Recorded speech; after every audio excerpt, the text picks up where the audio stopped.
नमस्कार, मी संदीप फनसे, राष्ट्रीय रोस्टर हक्क अधिकार न्याय संघटना भारत या संघटनेचा संस्थापक अध्यक्ष असून मी माननीय शिक्षण मंत्री यांच्या सांगण्यावरून व उपसंचालक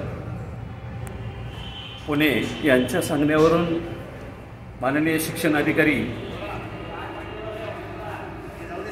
यांच्या केबिनमध्ये माहिती उपलब्ध करून देण्यासाठी मंत्र्यांनी सांगितलेली किंवा उपसंचालक यांनी सांगितलेली माहिती उपलब्ध करून घेण्यासाठी उपलब्ध आहे.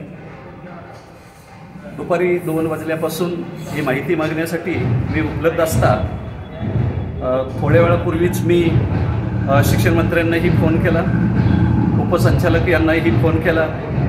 परवा जी समिती ठरली, आमची समिती 5 लोकांची समिती आहे, या समितीत ठरल्याप्रमाणे माहिती घेण्यासाठी मी उपलब्ध आहे. 22 तारखेला मीटिंग आहे. या मीटिंगमध्ये रोस्टरची माहिती उपलब्ध करून देण्यासाठी ठरलेलं होतं. त्याप्रमाणे मी माहिती घेण्यासाठी आलेलो आहे. अर्जसुद्धा दिले, परंतु शिक्षण अधिकाऱ्यांना भेटलो आणि शिक्षण अधिकाऱ्यांनी मला सर्वसाधारण 2 वाजल्यापासून बसवलं, माहिती देते, PDF देते, रोस्टर संदर्भातील माहिती देते असं सांगितलं, परंतु त्या देण्याची टाळाटाळ करत आहेत. ज्यांचे जे संबंधित त्यांचे अधीक्षक जे आहेत रुग्णवर, हा माणूस माहिती देण्यास म्हणजे मुद्दाम होऊन टाळाटाळ करतोय आणि शिक्षण अधिकारीसुद्धा त्यांना म्हणजे साथ देताना दिसत आहेत. त्यांना रोस्टर घोटाळ्यातील कागदपत्र द्यायचीच नाहीत. मागासवर्गीयांचे सर्वसाधारण 1000 पदांचं यांनी नुकसान केलेलं दिसून येतं. त्यामुळे आज मी इथं विनंती करतो की मॅडमना पुन्हा विनंती करतो की तुमच्या प्रशासकीय कामात आम्ही कोणताही अडथळा केलेला नाही, परंतु तुमच्यासारखा फसवा अधिकारी, शिक्षण अधिकारी महाराष्ट्रातला मी पहिला बघतोय. निर्भीडता किती असावी याचं एक उदाहरण आहे.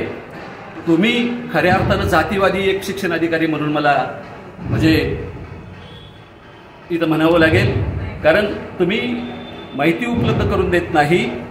मला सांगितलं की तुम्ही 4 वाजल्यापासून सांगितलं की तुम्ही थांबा, बसा, मी 5 मिनिटात कॅफे मॅडमांच्याकडून येते, शिव मॅडमांना फोन करते आणि तुम्हाला PDF देते, माहितीच्या अधिकारातली माहिती देते. परंतु आत्ता सर्वसाधारण 7:30 वाजले. मी 5 वाजल्यापासून तुम्ही मला सांगितल्यापासून थांबा असं म्हणून सांगितलं, मी येते, तुम्ही जाऊ नका, परंतु आपण येत नाही आणि माहिती उपलब्ध करून देत नाही. खऱ्या अर्थानं रोस्टर घोटाळा आपण सुद्धा म्हणजे पूर्वीच्या अधिकाऱ्याने केलेला जरी असेल तरी त्याच्यावर पांघरून घालण्याचं आपण काम करत आहात. 1000 मागासवर्गीयांचं नुकसान केलेल्याचं त्यास आपणही जबाबदारी आहात. त्यामुळे तुमच्यामुळे मी उद्या अनुसूचित जाती जमातीच्या लोकांचं नुकसान केलं, भटकेमुक्तांचं नुकसान केलं, म्हणून शिव आणि तुमच्यावर सुद्धा जर आपण उद्यापर्यंत जर माहिती उपलब्ध करून जर नाही दिली तर आपल्यावर ॲट्रॉसिटीसारखे गुन्हे दाखल करण्यात येतील.